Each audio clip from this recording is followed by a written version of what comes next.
تو آج ہم بات کر رہے ہیں بے فکری کے بارے میں۔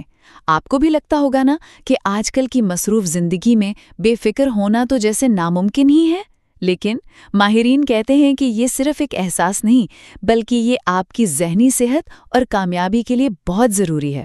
تو چلیں اس بارے میں 3 اہم باتیں سمجھتے ہیں۔ پہلی بات تو یہ کہ بے فکری کا سیدھا تعلق ہماری صحت سے ہے۔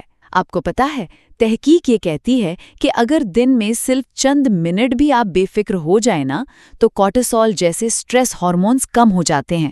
تو یہ صرف آرام کرنا نہیں بلکہ ہمارے جسم کی ایک ضرورت ہے۔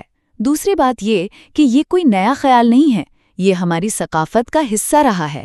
صوفی شاعری میں بھی بے فکری کو دنیا کی پریشانیوں سے روحانی آزادی کی نشانی مانا جاتا تھا۔ مطلب یہ لاپرواہی نہیں ہے بلکہ ذہنی سکون کی ایک بہت اونچی حالت ہے۔ اور آخری بات، ایک بہت بڑی غلط فہمی ہے جسے دور کرنا ضروری ہے۔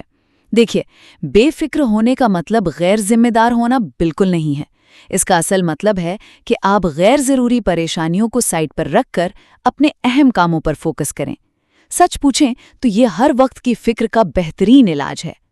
تو خلاصہ یہ ہے کہ بے فکری صرف چھٹیوں میں آرام کرنے کا نام نہیں بلکہ یہ ایک ایسا ذہنی رویہ ہے جو ہماری صحت کو بھی ٹھیک کرتا ہے اور ہمیں کام میں بھی بہتر بناتا ہے۔